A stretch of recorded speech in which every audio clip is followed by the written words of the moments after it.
नमस्कार, कंज्यूमर अड्डा में आपका स्वागत है और आज हम आपसे कह रहे हैं ऑनलाइन फ्रॉड का फैलता हुआ जाल। जी हां, कोविड के चलते जहां कोरोना वायरस जी का जंजाल बना, वहां ऑनलाइन वायरस ने भी कम तबाही नहीं मचाई है। कहने का मतलब यह है कि कोरोना काल में साइबर क्राइम के मामले कई गुना बढ़े हैं। भारत एशिया में जापान के बाद दूसरा सबसे बड़ा देश है जहां पर साइबर अपराधियों ने सबसे ज्यादा उत्पात मचाया है। कंपनियों का डेटा चुराकर करोड़ों रुपए की फिरौती मांगी गई है।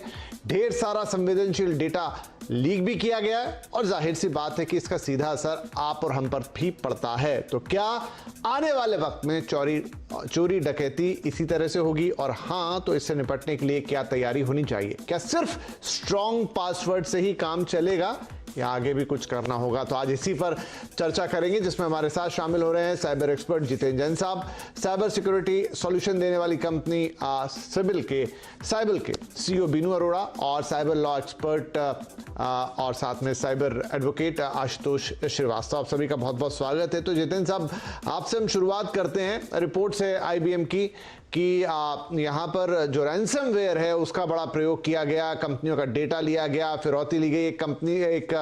एक फिरौती मांगने वाली एक रशियन फर्म तो ऐसी है जिसने करीब 900 करोड़ रुपए तक की फिरौती इसके बदले में वसूल कर ली। कंपनियों पे भी अटैक हुए, इंडिविजुअल्स के भी डेटा हैं। तो क्या अब आने वाले वक्त में ये चीजें नॉर्म के तौर पे बन जाएगी, या अभी अगर सिर्फ माफ कीजिए, इस समय कोरोना काल चल रहा है और ज्यादा ऑनलाइन चीजों का इस्तेमाल हो रहा है, तो ये सिर्फ अभी का फिनोमेना है? दोनों चीजें हैं। एक तो आपने बिल्कुल सही कहा कि पिछले 1-1.5 साल के अंदर ऑनलाइन यूसेज स्पेशली शॉपिंग का और एजुकेशन पोर्टल्स का बहुत ज्यादा बढ़ा है। वो लॉकडाउन के कारण आप कह सकते हैं, या जो कोविड के कारण जो ऑनलाइन मोड में सब लोग जा रहे हैं बिजनेसेस के अंदर स्पेशली, उसका भी एक ये बहुत बड़ा कारण है। दूसरा कारण एक ये भी है कि पिछले 5 साल के अंदर देखिए, आज भारत की जो है, भारत सबसे बड़ी वर्ल्ड की स्मार्टफोन और इंटरनेट पॉपुलेशन आज भारत के अंदर है। और ये जो स्मार्टफोन पॉपुलेशन जिसकी आप बात करें, 70-80% स्मार्टफोन्स हमारे पास हैं, उसमें मेजॉरिटी ऑफ द यूजर्स वो हैं, वो जिंदगी में पहली बार इंटरनेट का इस्तेमाल कर रहे हैं। और वो एक दूसरी जनरेशन है जिसको शायद साइबर हाइजीन के बारे में, साइबर सेफ्टी के बारे में, या किस चीज से फ्रॉड हो सकता है उसके बारे में इतनी जानकारी नहीं है। वो सीधे भले लोग हैं। और जो मैं साइबर एजुकेशन की आपसे बात कर रहा हूँ, इसको डिग्रियों या जो एजुकेशनल क्वालिफिकेशन उससे ना आके हार्वर्ड के पढ़े बड़े लोग भी हैक हो रहे, तो मैं साइबर हाइजीन और साइबर एजुकेशन की बात कर रहा हूँ। क्योंकि जिस तेजी से भारत के अंदर डिजिटलीकरण हुआ है, डिजिटल इंडिया के अंदर सारी सर्विसेज ऑनलाइन आई हैं, लोगों की ऑनलाइन सर्विसेज के प्रति अडेप्टेबिलिटी तो बहुत बड़ी है, यूसेज भी बड़ा है, मगर वो सरकार की भी आप चाहे उसको एक कमी कहें या हमारे समाज की भी कमी कहें, साइबर सिक्योरिटी या डिजिटल अवेयरनेस उसके साथ हम नहीं कर पाए। उसके कारण क्या हो रहा है, तो आज जितेंद्र साहब, मतलब मैं आपको बीच में रोक रहा हूं, तो हम जब एक आम व्यक्ति की बात कर रहे हैं, साइबर एजुकेशन की बात कर रहे हैं, ये रिपोर्ट आईबीएम की जिस रिपोर्ट का मैं जिक्र कर रहा हूं, ये तो मेनली एंटरप्राइजेस की बात कर रही है। तो मतलब जब एंटरप्राइजेस, जहां कितनी बड़ी बड़ी आईटी टीम्स होती हैं, तमाम इंजीनियर्स होते हैं, मतलब वो भी अगर अपनी कंपनी को नहीं बचा पा रहे हैं, तो फिर एक आम व्यक्ति तो फिर बहुत छोटा हो गया। देखिए, वो एंटरप्राइज के अंदर सारे लोग तो टेक्निकल नहीं है ना, उसमें बड़े बड़े लोग, 60 लोग के लोग भी उसको बड़ी कंपनियों को चला रहे हैं। तो और नॉन टेक्निकल पॉपुलेशन भी है, एचआर भी है, मार्केटिंग वाले भी हैं, जिनका शायद टेक्नोलॉजी से इतना संबंध नहीं है, वो लोग ज्यादा वनरेबल होते हैं। और होता क्या, आज भी देखिए, अब पढ़े लिखे साइबर की नॉलेज जिनको है, वो लोग भी आज विश्वास कर देते हैं मेरी 5 करोड़ की लॉटरी लग गई, या साउथ अफ्रीका से मेरी लॉटरी लगी है, या 10 रुपए के अंदर आपको सैनिटाइजर मिल जाएगा, या आपको जो है 10,000 रुपए में टीवी मिल रहा है नया 52 इंच का, और वो शॉपिंग करने में लग जाते हैं। तो ये जो ह्यूमन ग्रीड है ना, anything which is available free और थ्रो अवे प्राइसेस, लोग विश्वास कर लेते हैं, जिसके कारण या तो वो रैंसमवेयर का शिकार होते हैं, या फिशिंग फ्रॉड का शिकार होते हैं, या फिर बहुत बार लोग अपने आप को समझते हैं कि हर काम के लिए हमें एक सहायक चाहिए, या कोई हमारे लिए हमें छोटे मोटे काम ना कराए। आपको फोन आता है कि सर वो आपका एक कोरियर डिलीवर करना है, या आपका बैंकिंग का कुछ इशू है, आप अपने असिस्टेंट को पकड़ाते हैं, बोलते हैं इनको सारी की सारी डिटेल्स दे दीजिए, आप ओटीपी देते हैं बिना जाने समझे। तो कहीं ना कहीं जो एक हमारे यहाँ पे लैक ऑफ अवेयरनेस, और दूसरा हमारी जो ग्रीड है कि समाज में, और ये सबके कारण है कि सस्ती और फ्री की चीजों को देखकर हम विश्वास कर लेते हैं, धोखा खा जाते हैं। ये सबसे बड़ी समस्या है रैंसमवेयर और फिशिंग का शिकार होने की। राइट। तो बीनू साहब, जो रिपोर्ट ये बताती है कि 60% से ज्यादा जो फाइनेंस से रिलेटेड फर्म्स हैं उन पर ये अटैक हुए, तो जब ये अटैक होते हैं, मैं फर्म्स की बात कर रहा हूं और उसी से फिर हम आम व्यक्ति को भी जोड़ेंगे, जैसा एक्सप्लेन किया जितेंद्र साहब ने, तो क्या वहां पर भी उनका जरिया यही होता है कि किसी मेल के जरिए, किसी इस तरह की चीज के जरिए वो एंट्री लेते हैं, या फिर डायरेक्ट जाके कोई डेटा सर्वर होता है वो हैक कर लिया जाता है? कैसे अपराधी इस चीज को अंजाम देते हैं? देखिए, ज़्यादातर 3 तरह के हम लोगों ने तरीके नोटिस करे हैं साइबर में। सबसे पहला तरीका जो है कि कई सारी जो कंपनीज़ होती हैं, वो अपने सिस्टम्स को, सर्वर्स को इंटरनेट पे एक्सपोज़ कर देती हैं, किसी कारणवश।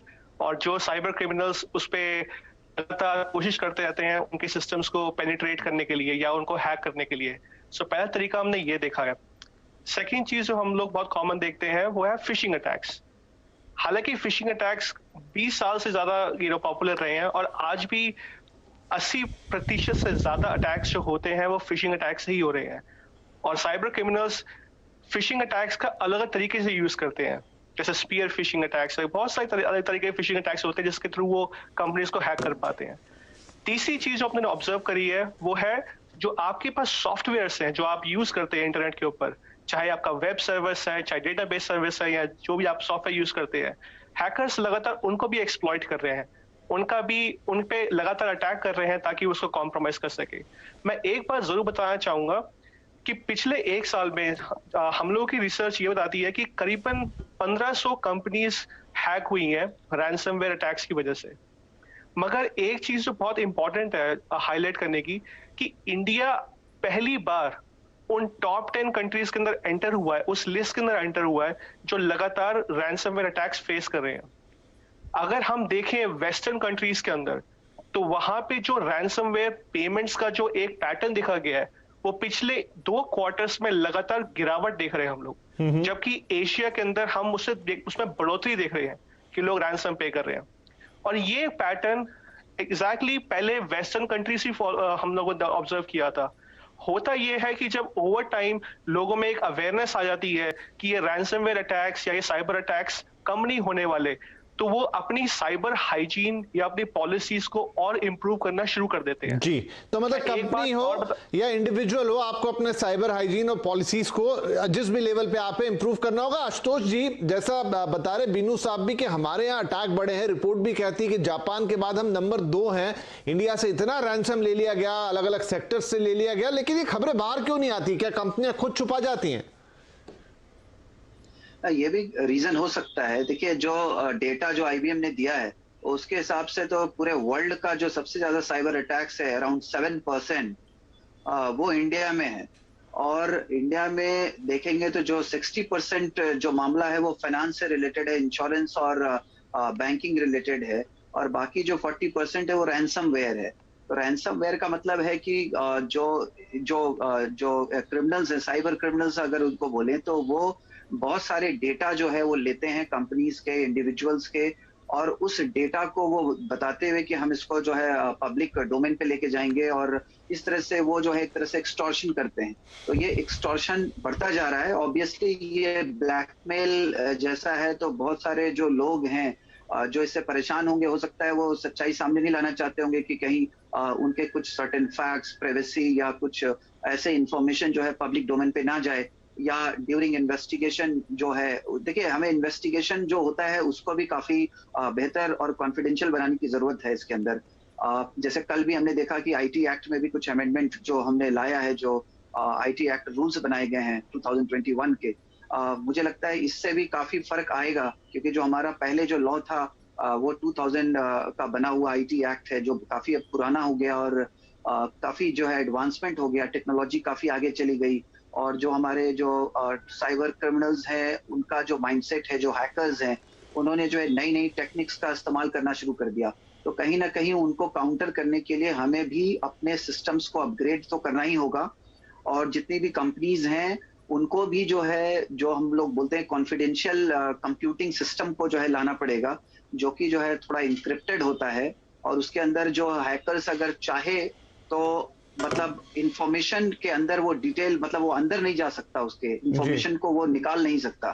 तो ये सारे सिस्टम्स को मुझे लगता है अगर फॉलो किया जाए, लॉ और ऑर्डर को भी बेहतर बनाया जाए, थोड़े जो हमारे इन्वेस्टिगेटिंग टीम है उनको और थोड़ा ट्रेनिंग दी जाए, और टेक्निकल एक्सपर्टीज उनमें लाया जाए, तो काफी कुछ कंट्रोल किया जा सकता है। ठीक है बीनू साहब, यहाँ पर एक चीज और देखी गई जो इस रिपोर्ट में आई है कि ज्यादातर अटैक जो है वो क्लाउड सिस्टम पर हुए हैं, क्योंकि बहुत सारी कंपनियां क्लाउड पर चली गई हैं। इनफैक्ट अब तो हम सबका डेटा भी क्लाउड सिस्टम पर ही होता है, तो क्लाउड में तो सब कुछ मौजूद है, यानी क्लाउड कंप्रोमाइज होता है किसी भी लेवल पे, तो आपका और हमारा डेटा भी कंप्रोमाइज हुआ। बिल्कुल आप सही कह रहे हैं और हमने भी पिछले 1 साल में देखा है कि करीबन 50 करोड़ लोगों की इंफॉर्मेशन कॉम्प्रोमाइज हुई है और वो इंफॉर्मेशन ओरिजिनली क्लाउड सिस्टम्स पे थी। एक बात मैं जरूर ऐड करना चाहूंगा कि क्लाउड सिस्टम्स यूज करना प्रॉब्लम नहीं है। जो आपके जो सिस्टम डेवलपर्स हैं, जो आपके इंजीनियर्स हैं, वो क्लाउड सिस्टम को किस तरह सिक्योर करते हैं या उसको कैसे प्रोटेक्ट करते हैं, वो इंपॉर्टेंट है। हम लोगों की रिसर्च ये क्लियरली रिफ्लेक्ट करती है कि कई सारी ऑर्गेनाइजेशंस आज जब अपना कोड या अपनी कुछ सॉफ्टवेयर्स को बिल्ड करती है अलग अलग टेक्नोलॉजी और टूल्स के जरिए, वो उसको ठीक से प्रोटेक्ट नहीं करते हैं, उसमें एक्सेस कंट्रोल इंप्लीमेंट नहीं करते हैं, जिसकी वजह से उनके क्लाउड सिस्टम्स हैकर्स आसानी से कॉम्प्रोमाइज कर पाते हैं और आपकी इंफॉर्मेशन वहां से चोरी हो जाती है। सो अगर आप वही जो बेसिक हाइजीन जो हम लगातार कह रहे हैं कि आप अपने सिस्टम को लगातार अपग्रेड करके रखिए, उसको उसमें एक्सेस कंट्रोल्स इंप्लीमेंट करिए, आप अपने लगातार में सिस्टम्स में जो वनरेबिलिटीज हैं या आपके सॉफ्टवेयर में जो इश्यूज हैं उनको एड्रेस करिए, तो 80% से ऊपर से ज्यादा जो साइबर अटैक्स होते हैं वो रोक सकते हैं जी।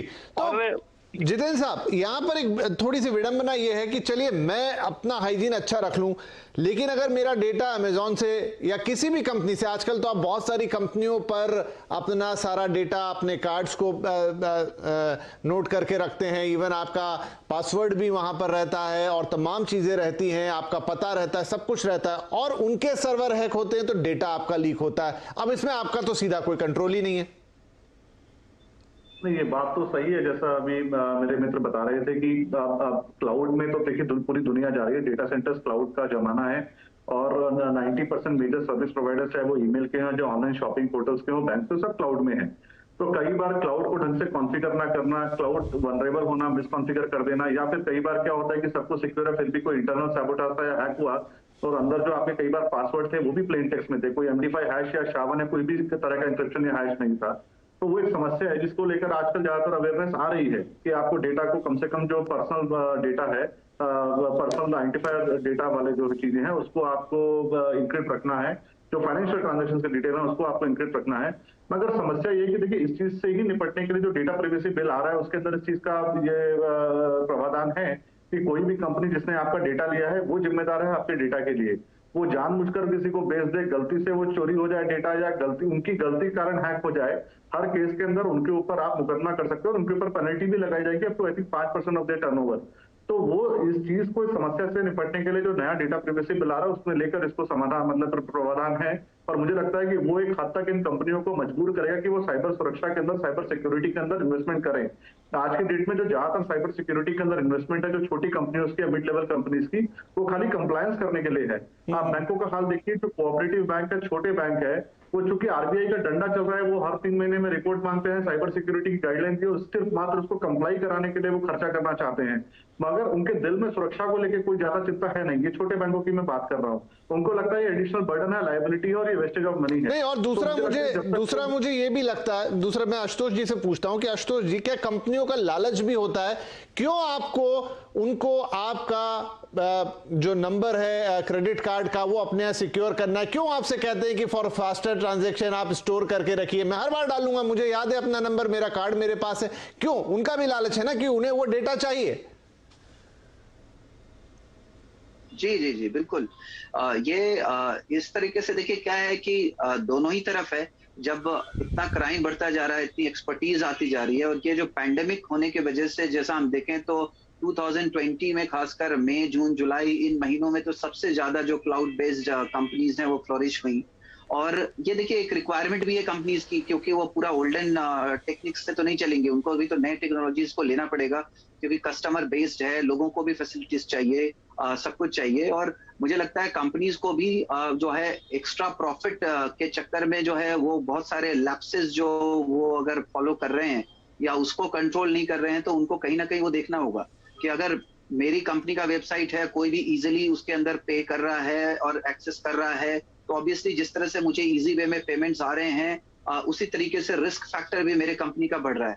तो ये दोनों ही चीजों को जो है बैलेंस करने की जरूरत है। और ऑब्वियसली मुझे लगता है कि जैसे गवर्नमेंट को भी इसके अंदर इंटरफेयर करना चाहिए, क्योंकि जहां हम जो है हर जगह हम लोग डिजिटलाइज वे में आगे बढ़ने की बात कर रहे हैं कंट्री में, तो डिजिटलाइज करेंगे सारी चीजों को तो रिस्क फैक्टर भी ऑब्वियसली बढ़ेगा। तो उस रिस्क फैक्टर को किस तरह से मिनिमाइज किया जा सकता है, क्या बेस्ट टेक्निक्स हम बाहर से भी ला सकते हैं या हमारे अंदर हमारे देश में हम क्या डेवलप कर सकते हैं, तो हम किस तरह से लोगों को प्रोटेक्ट कर सकते हैं, उनके पैसों को, उनके प्राइवेसी को, उनके कॉन्फिडेंशियल इंफॉर्मेशन को, उस पे मुझे लगता है काफी काम करने की जरूरत है। राइट, तो चलिए यहाँ एक छोटा सा ब्रेक लेते हैं। और ये तो हमने समझा कि कुछ आपके हाथ में और बहुत कुछ आपके हाथ में नहीं है, लेकिन जो आपके हाथ में है उसमें आप क्या कुछ कर सकते हैं, उसमें कैसे आप अपना बचाव कर सकते हैं, और आगे जिस तरह के कानून आ रहे हैं उनमें आपको कैसे बचाव मिलेगा, उस पर चर्चा जारी रहेगी इस छोटे से ब्रेक के बाद।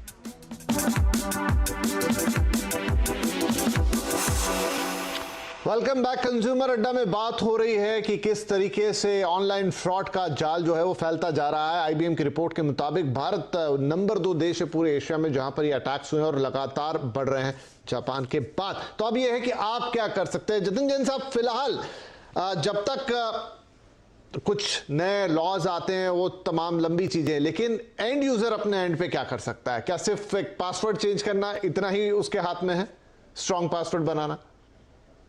नहीं, एक तो ये रेगुलर पासवर्ड जो चेंज करने की बात है, ये तो गुड एक हैबिट के अंदर आती है, साइबर हाइजीन के अंदर आती है, पर 2-3 चीजों का आप ध्यान रख सकते हैं। देखिए, जो 90% जो साइबर फ्रॉड है वो आज जो आप साइबर क्राइम के केस देखें, जो साइबर पुलिस स्टेशन है वो 90% ये ओटीपी फ्रॉड के केसेस से फ्रॉड हैं।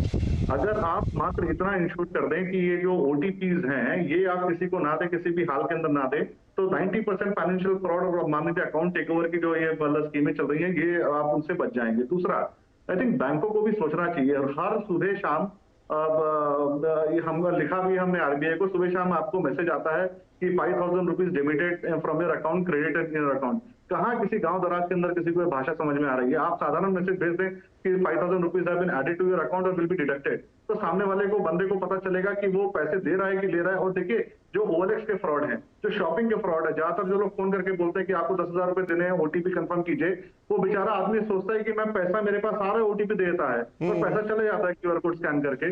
तो मुझे लगता है बैंक एक छोटी सी चीज है, ये जो टेक्निकल भाषा का इस्तेमाल ना करके साधारण भाषा का इस्तेमाल अपने SMS और अलर्ट्स में करें, तो लोगों को भी ये पता चलेगा कि वो ओटीपी किस पर्पज के लिए दे रहे हैं। तीसरा, एक मुझे लगता है कि हर कंपनी को साइबर सिक्योरिटी के अंदर इन्वेस्टमेंट इसको एज ए इन्वेस्टमेंट के हिसाब से करना चाहिए, ना कि इसे लायबिलिटी के रूप में देखें। ये मुझे लगता है कि सोच नहीं, इंपॉर्टेंट है जो आप बोल रहे हैं, क्योंकि अब यहाँ दोनों चीजें हैं, आप जहां इंटरेक्ट कर रहे हैं वो कंपनी और खुद आप। एट लास्ट बीनू, मुझे बिल्कुल शॉर्ट में बताइए कि पहले ये होता था कि हमारे पास कंप्यूटर्स होते थे घर पे, अभी भी होते हैं, लेकिन अब ज्यादातर काम आपके फोन पर होता है। उसमें तो लोग एंटीवायरस वगैरह डाला करते थे, लेकिन फोन के लिए मैं नहीं देखता कि ज्यादातर लोग एंटीवायरस लेना सही समझते हैं। क्या वहां पे भी जरूरत होती है और वो सच में फायदेमंद है?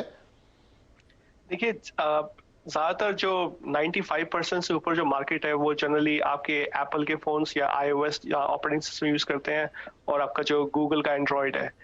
हमने जो ऑब्जर्व किया है कि जो एप्पल के iOS एप्लीकेशंस है या जो एप्पल के फोन्स हैं उसमें जनरली आपके इतने वायरसेस या फिर इतने हमने फिश मॉलवेयर अटैक्स नहीं देखे हैं। सो दैट्स, मैं आपको कभी रिकमेंड नहीं करूंगा कि आप उसमें कोई third party antivirus software use ना करें। अगर आपको लगता है आपको जरूरत है तो जरूर करिए। लेकिन जो एंड्रॉइड फोन्स होते हैं, एंड्रॉइड है, एंड्रॉइड के अंदर हमने बहुत तरह के अटैक्स देखे हैं, और सबसे बड़ी बात यह है कि इंडिया में स्पेशली एक स्टैंडर्ड एंड्रॉइड जो ऑपरेटिंग सिस्टम है वो डिप्लॉयड नहीं है। बहुत सारे OEMs इन्वॉल्व हैं, स्पेशली जो चाइना से आपके फोन आते हैं उसमें एक अलग तरह का एंड्रॉइड इंस्टॉल होता है, और उन फोन्स के अंदर हम हमेशा रेकमेंड करते हैं कि आप उसमें एक एंटीवायरस जरूर इंस्टॉल करिए, और कोशिश करिए कि आप कोई थर्ड पार्टी ऐप स्टोर से कोई ऐप इंस्टॉल ना करें। जब भी चाहिए आप गूगल के प्ले स्टोर पे जाइए, वहां से डाउनलोड करिए, वही आपके लिए तो ये कुछ छोटी छोटी, क्योंकि मेरा समय समाप्त हो रहा है इसलिए मुझे आपको रोकना होगा, छोटी छोटी बातें हैं, इनका आप अगर ध्यान रखते हैं तो एक हद तो आप अपने आप को बचा पाएंगे। हाँ, ये है कि आगे चलते हुए किस तरह के लॉज बनते हैं, कितनी सिक्योरिटी होती है, कंपनी जैसे जतिन जैन साहब कह रहे थे कि फॉर्मेलिटी के लिए ज्यादा करती है, अपने इकोसिस्टम को कितना मजबूत करती है, इस पर निर्भर करेगा कि आने वाले वक्त में हम कितने सिक्योर रहेंगे। लेकिन ये तो तय है कि इस तरह के साइबर हमले बढ़ेंगे। जागरूकता उसका सबसे बड़ा टूल है, वहां से तो कम शुरुआत कर दी जाए। आप तीनों का इस कार्यक्रम में शामिल होने के लिए बहुत शुक्रिया। नमस्कार।